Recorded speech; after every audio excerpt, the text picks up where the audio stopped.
Vous revenez à un roman après des années, et vous remarquez quelque chose qui, au fond, a toujours été là. Le livre n'a pas changé, c'est vous qui avez changé. La même intrigue, les mêmes phrases, la même province française, mais votre regard, lui, arrive désormais chargé de pertes, de choix, de fatigue, de concessions, et d'une forme de lucidité que la jeunesse ne possède pas toujours. Relire, c'est cela, entrer dans le même lieu avec une autre vie à l'intérieur. Aujourd'hui, j'ai envie de m'attarder sur Madame Bovary, de Gustave Flaubert. Pas comme quelqu'un qui viendrait chercher l'histoire d'une adultère, ni comme quelqu'un qui traque des leçons de morale. Plutôt comme quelqu'un qui s'appuie sur une œuvre littéraire au sens le plus exigeant du terme, pour regarder en face un problème humain qui traverse les époques. Que faisons-nous de ce que nous désirons, quand la réalité n'obéit pas à la promesse du désir? Et avant d'entrer dans le livre, je dois dire d'où je parle. Je n'arrive pas à ce roman en étranger. J'y viens avec le souvenir d'une période où, moi aussi, je confondais l'intensité avec le destin, où, moi aussi, je croyais que la vraie vie était toujours ailleurs, et que mon quotidien n'était qu'un couloir mal éclairé entre deux grandes scènes qui n'avaient pas encore eu lieu. J'ai pensé comme ça. Peut-être avez-vous déjà pensé comme ça. Et c'est pour cette raison que ce roman, quand on mûrit, cesse d'être seulement un récit impeccable, il devient une sorte de miroir. Un miroir qui ne nous flatte pas, mais qui nous rend quelque chose de vrai. La question qui me guide est simple, et inconfortable. Que se passe-t-il quand notre imagination exige de la vie un théâtre qu'elle n'est pas capable de monter? Et, plus encore, que se passe-t-il lorsque nous transformons cette exigence en droit, lorsque nous finissons par croire que nous méritons une existence différente, plus belle, plus intense, plus romanesque, et que le monde nous la doit? Il existe des romans qui nous distraient. Madame Bovary n'en fait pas partie. Il nous éduque, mais d'une manière qui ne console pas. Il nous rend plus conscients et, en même temps, il nous laisse sans échappatoire facile. C'est rare. Et c'est pour cela qu'il demeure. Flaubert a écrit une œuvre devenue presque synonyme de réalisme, mais ce serait une erreur d'en réduire l'effet à un inventaire social de la province. Le réalisme, ici, n'est pas seulement la fidélité aux détails, c'est la manière dont le texte place le lecteur face à une expérience intérieure, une expérience de décalage entre le rêve et la vie, entre la fantaisie et la matière, entre la langue et la chair. Le roman ne dénonce pas, il ne prêche pas, il ne distribue pas les coupables et les innocents. Il observe avec une froideur qui fait mal comment une personne se forme, se déforme, et se perd à l'intérieur de sa propre imagination. Et c'est là que j'aime rapprocher ce livre de la méthode critique d'Harold Bloom. Les grands personnages ne sont pas seulement des types sociaux, ils sont, bien souvent, des forces psychologiques, des manières de vouloir, des manières de se tromper, des manières de se justifier. Ce qui nous retient auprès d'eux, c'est précisément l'énergie intérieure qu'ils portent, et la façon dont cette énergie entre en conflit avec la vie. Bloom insiste, la grande littérature élargit la conscience du lecteur, et la lecture profonde est un chemin d'autoconnaissance, pas un simple ornement culturel. Or, Madame Bovary est un roman où chaque personnage principal peut se lire comme l'une de ses forces, et où le drame entier peut se comprendre comme un choc entre différentes manières d'exister. Emma Bovary, avant d'être une femme infidèle, est une imagination affamée. Charles Bovary, avant d'être un mari un peu simple, est une forme d'amour sans perception, presque une dévotion sans intelligence. Rodolphe, c'est le cynisme séducteur, l'art de lire le manque chez l'autre et d'offrir exactement ce qu'il veut entendre. Léon, c'est le fantasme d'un amour en miroir, une promesse de romance qui paraît plus pure, parce qu'elle s'habille de sensibilité. Homais, c'est la vanité du discours, l'idéologie du progrès et de l'opinion correcte. L'heureux, c'est un capitalisme intime, la machine du crédit, du désir transformé en mensualité, de la promesse de bonheur emballée comme une marchandise. Ce qui se joue, donc, ce n'est pas seulement un adultère. C'est quelque chose de plus adulte, le désir comme force de fiction, et la fiction comme drogue de la conscience. Et je n'emploie pas « drogue » comme une métaphore facile, je parle de cette anesthésie qui nous permet de supporter ce que nous n'aimons pas dans notre vie, au prix de nous éloigner, toujours davantage, du réel. Flaubert écrit au milieu du XVIe siècle, dans un monde où la bourgeoisie se consolide, où les villes grandissent, où les marchandises gagnent du prestige, et où le langage de la respectabilité devient une forme de pouvoir. On l'a répété souvent. Ce qui m'intéresse, c'est moins le panorama historique que ceci, Madame Bovary naît au moment où la vie quotidienne, avec sa répétition, sa matérialité, sa médiocrité, prend place au centre du roman moderne. Et ce n'est pas un détail. Le roman, ici, s'engage du côté du « petit », le dîner sans éclat, le jour de pluie, la conversation creuse, l'attente qui ne se réalise pas. Pas pour ridiculiser, mais pour révéler. Et ce qu'il révèle, c'est un drame à la fois très commun et très caché, la difficulté d'accepter une vie qui ne coïncide pas avec notre rêve. L'œuvre n'est pas sur la femme, elle est sur un certain type de conscience qui peut habiter n'importe qui. La province française est le décor, le noyau est intérieur, le conflit entre le désir d'une existence autre et la réalité d'une existence concrète. Quand on est jeune, on a tendance à lire Emma comme un personnage romantique qui se trompe par excès de sensibilité ou comme une victime d'un mariage sans amour. Quand on mûrit, le livre commence à nous poser une autre question, jusqu'où notre souffrance vient-elle du monde, et jusqu'où vient-elle de notre refus de voir le monde tel qu'il est. Et ici, le roman ne nous réconforte pas, parce qu'il touche à un point délicat, ce refus peut être, parfois, notre dernier orgueil. Emma apparaît, dès le début, comme quelqu'un formé par des lectures et des images. Elle n'est pas née adultère. Elle a été éduquée, pas seulement par la famille ou la religion, mais par une certaine idée de la vie. Elle se nourrit d'un imaginaire où l'amour est un destin, où l'intensité est un droit, où le luxe est une preuve de valeur, et où le bonheur a toujours un décor, une calèche, une robe, un bal, un voyage. Il y a là quelque chose de profondément moderne. Non pas parce que Flaubert aurait prévu Instagram, mais parce qu'il décrit une structure humaine qui se met à jour avec une facilité inquiétante, la vie comme vitrine, l'émotion comme spectacle, le quotidien comme échec parce qu'il n'est pas à la hauteur de l'image.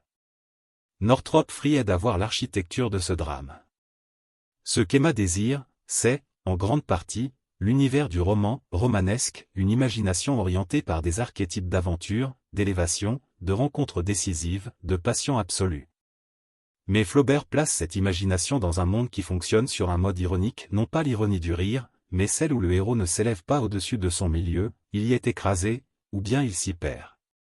Emma tente de vivre un mythe de roman dans un univers de prose, et c'est de ce frottement que le livre se nourrit. Le roman devient alors une pièce cruelle, il montre une femme qui essaie d'imposer au réel la logique d'un genre que le réel refuse. La vie n'obéit pas au scénario qu'elle veut. Et quand elle n'obéit pas, Emma ne corrige pas le scénario, elle tente de violenter la vie. Et c'est ici qu'apparaît une première ambiguïté, très adulte, Emma n'est pas seulement une victime. Elle n'est pas non plus seulement coupable. C'est quelqu'un qui souffre et, en souffrant, fait souffrir. Le livre ne nous offre pas le confort de choisir un camp moral. Il exige de nous que nous supportions la complexité. Charles Bovary est souvent lu comme l'homme médiocre.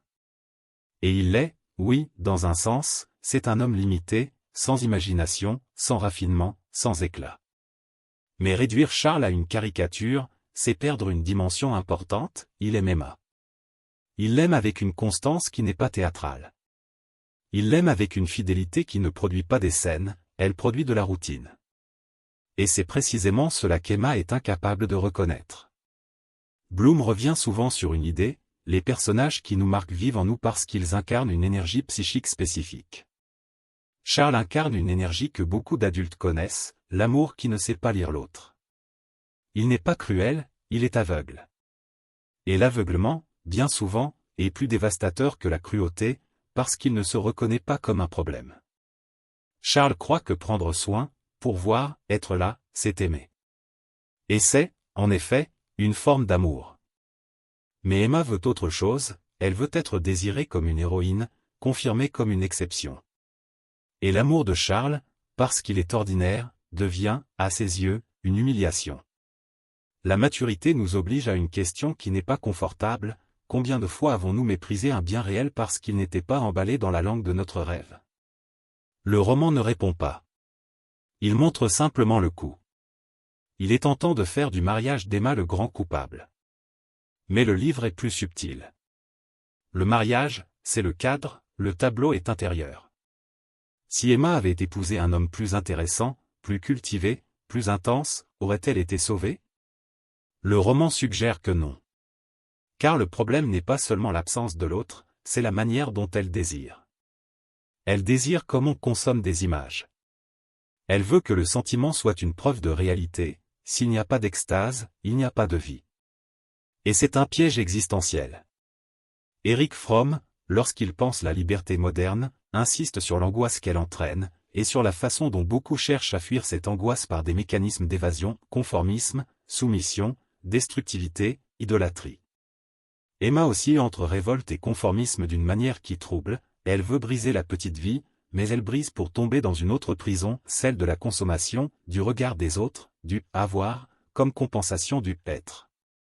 Elle ne supporte pas la responsabilité de soutenir une vie intérieure sans spectacle, et elle cherche donc dehors, sans relâche, une confirmation qui ne se stabilise jamais.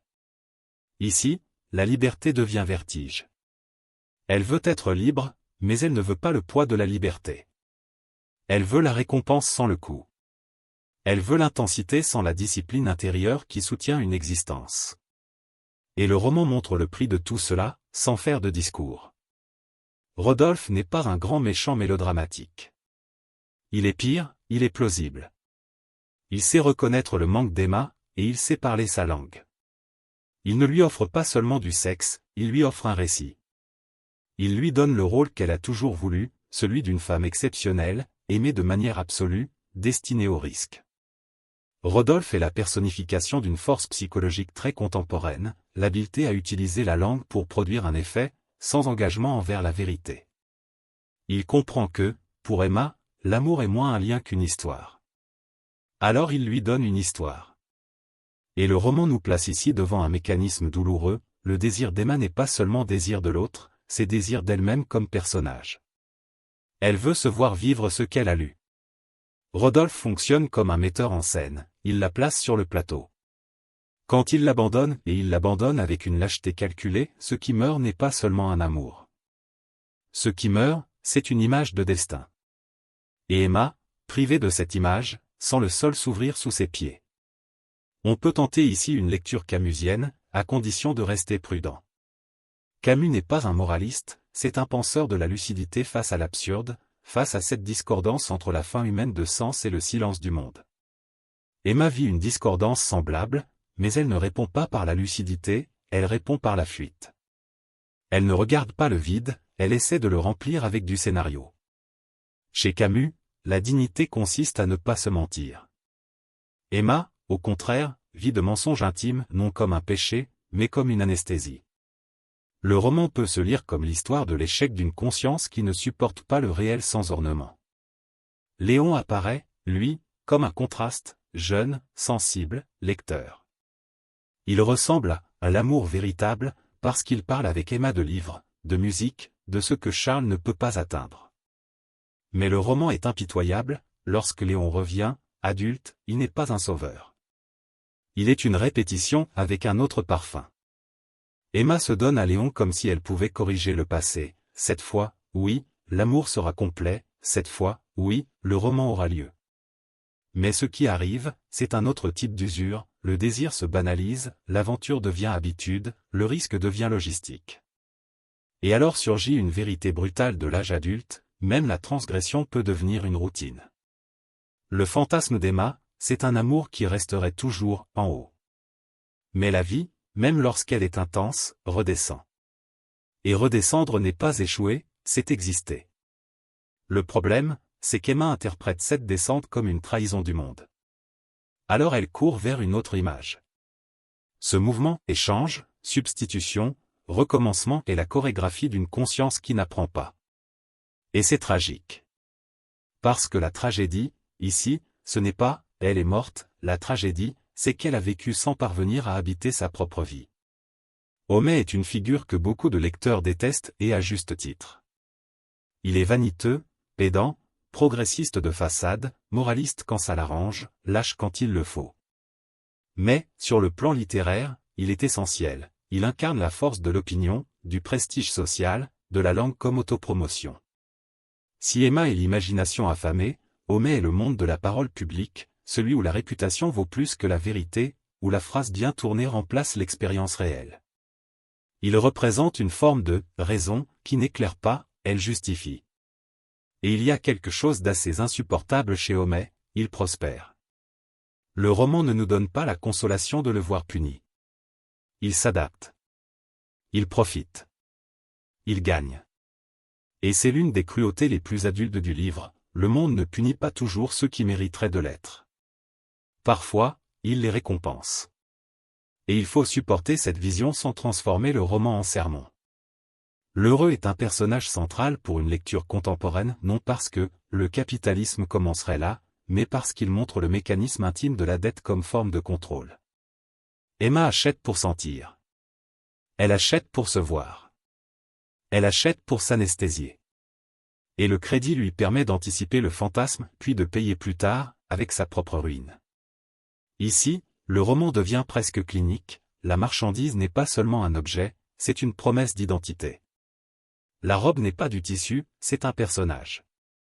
Le meuble n'est pas une utilité, c'est un décor. Le luxe n'est pas un confort, c'est un sens.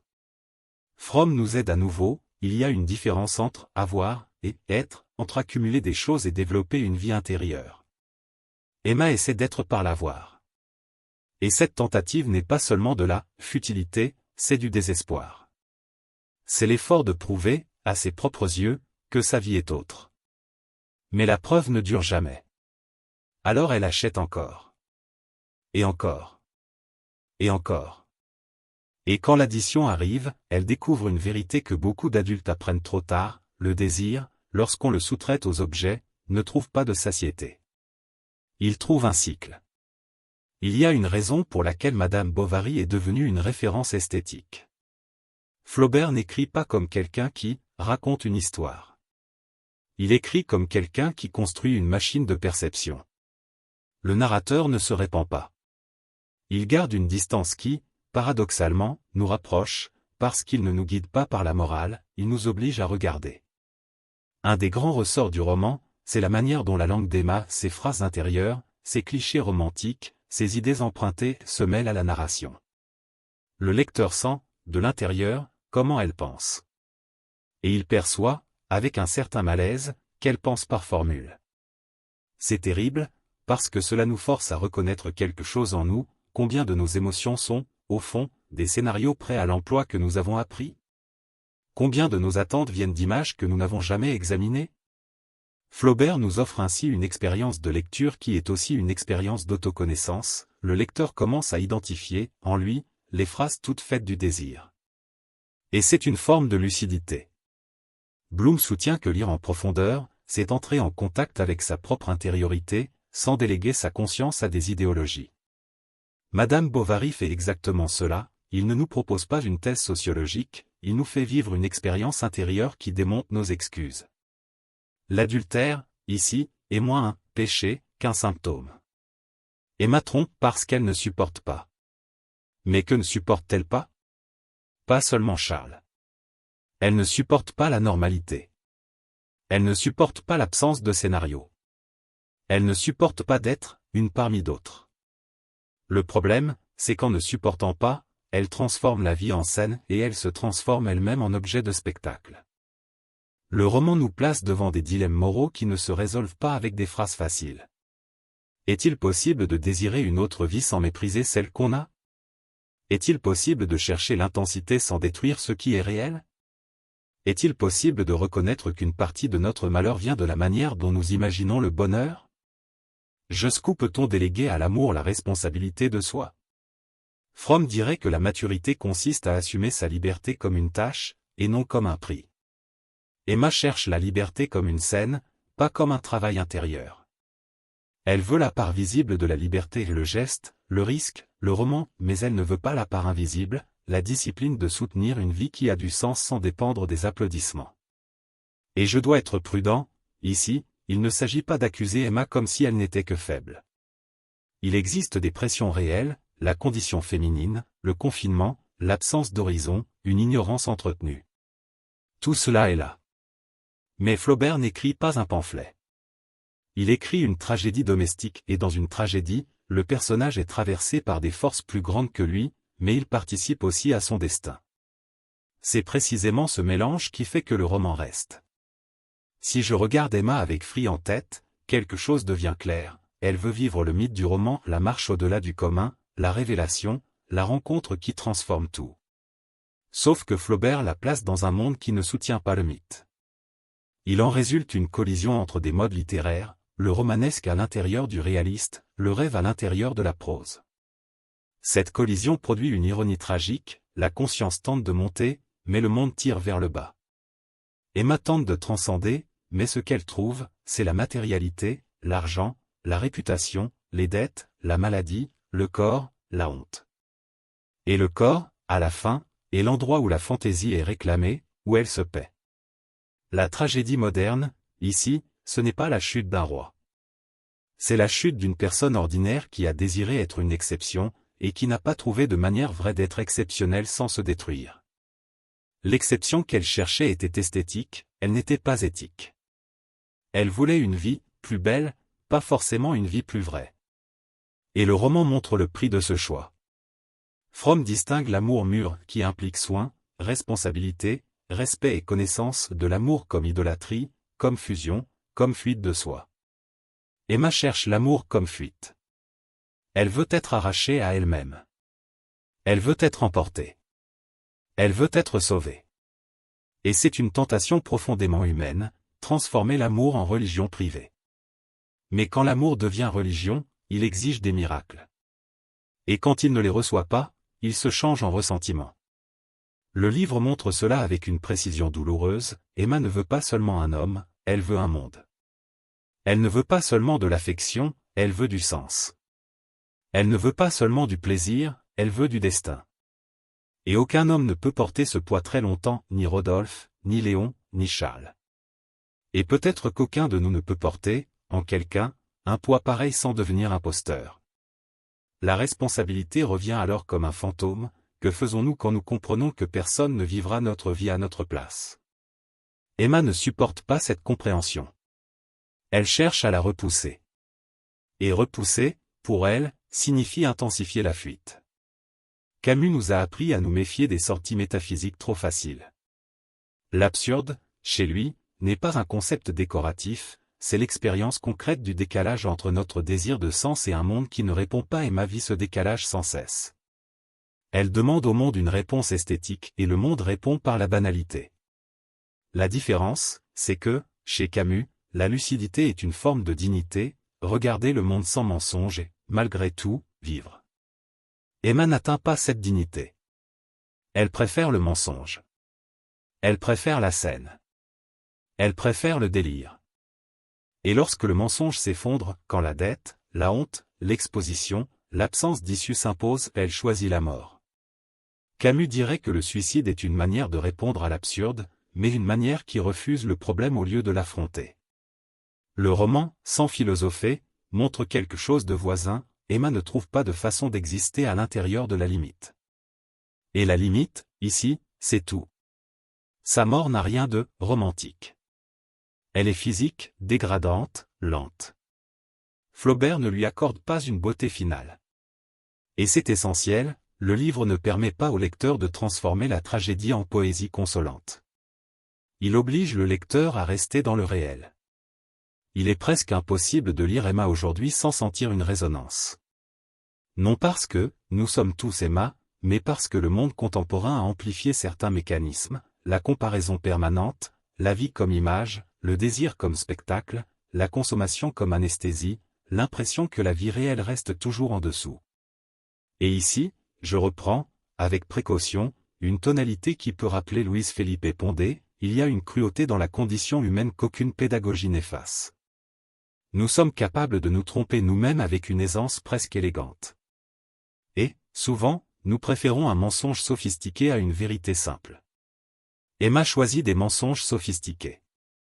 La province offre des vérités simples. Et le choc est inévitable. Mais cette actualisation ne doit pas devenir une leçon. Le roman n'est pas un manuel d'autocontrôle. Il est un miroir. Et un miroir, à lui seul, n'améliore personne. Il montre. Quand on lit Madame Bovary avec une expérience de vie, et je parle de cette expérience qui inclut des choix malheureux, des pertes, de petites lâchetés, de petites concessions, le roman commence à révéler des choses que la jeunesse ne voit pas. D'abord, il y a la question des choix irréversibles. Emma choisit, encore et encore, le chemin de la fuite. Chaque fuite semble petite au départ, une fantaisie, un achat, une séduction, un mensonge et puis, un jour, on s'aperçoit que toute une vie a été poussée dans cette direction. Le roman dit une vérité adulte, ce ne sont pas seulement les grandes décisions qui décident d'une vie. Ce sont les habitudes du cœur. Ce sont les petites permissions que l'on s'accorde. Ce sont les justifications que l'on répète jusqu'à y croire. Emma se justifie tout le temps, même sans le dire. Elle se persuade qu'elle mérite. Et ce mériter est dangereux, il transforme le désir en droit. Et il transforme l'autre en obstacle. Ensuite, il y a l'idée du mûrissement comme perte de fantaisie et gain de vision. Mûrir, bien souvent, c'est perdre l'illusion que la vie nous doit un récit. C'est accepter que la plus grande part de l'existence est faite de jours ordinaires. Et que le sens, s'il existe, ne viendra pas sous forme de spectacle, il viendra sous forme de construction. Emma refuse cette construction. Et ce refus a un prix. Le roman ne dit pas que la vie ordinaire est bonne. Il dit seulement que c'est la matière disponible. Et exiger une autre matière ne change pas le monde, cela nous en éloigne. Puis vient la question des limites de la liberté. La liberté d'Emma est, pour une grande part, imaginaire. Elle croit choisir, mais elle est choisie par des forces qu'elle ne domine pas, le désir, l'image, le regard des autres, la consommation, le crédit, la honte. Elle est libre de chercher, mais elle n'est pas libre de soutenir. Fromm appellerait cela une liberté négative, se libérer de quelque chose sans posséder une liberté positive, la capacité de réaliser une vie dotée d'un contenu propre.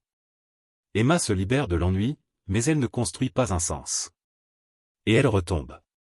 Et enfin, il y a la manière dont le livre continue d'agir avec le temps.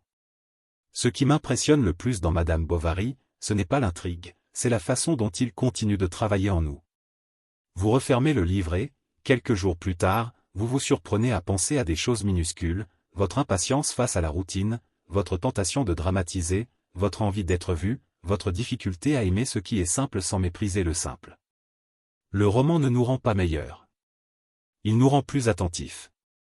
Et parfois, être plus attentif, c'est déjà un changement réel. Je reviens à la question de départ, que se passe-t-il quand l'imagination exige de la vie un théâtre qu'elle ne peut pas monter ? Dans Madame Bovary, la réponse ne vient pas sous forme de thèse. Elle vient sous forme de destin. L'imagination devient tribunal, et la vie devient accusée. Et lorsque la vie ne satisfait pas, Emma punit la vie, et elle se punit avec elle. Mais je n'ai pas envie de terminer en disant, ne soyez pas Emma. Ce serait une moralisation vulgaire, et le roman ne mérite pas ça. J'aimerais plutôt laisser une inquiétude plus silencieuse. Peut-être que la question la plus adulte n'est pas « comment avoir une vie intense », mais comment soutenir une vie réelle sans avoir besoin de se mentir à soi-même, constamment. Peut-être que la maturité consiste à apprendre à reconnaître où le désir est légitime, et où il n'est qu'une fuite. Peut-être qu'elle consiste à distinguer l'intensité de la vérité. Et peut-être, au fond, si Madame Bovary continue d'être relue, c'est parce qu'il nous montre, sans pitié, sans rancœur, que notre plus grande menace n'est pas le monde.